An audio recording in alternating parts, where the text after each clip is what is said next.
Every year, marami tayong ginaganap na reptile or pet expos dito pa lang sa Luzon.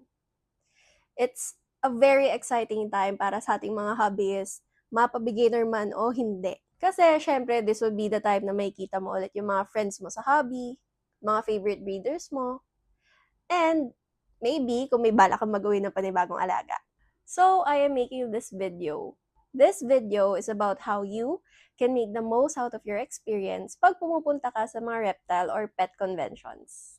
Hi, I'm Josh, or Pitch, and I created Pitch Exotics. I make videos about reptile husbandry and care specifically for our local climate or specifically dito sa Pinas. This is Pancake and she will be my co-host for today pagka tumino siya. This video will be divided into 3 parts. Una, ano yung mga kailangan mo gawin before the expo?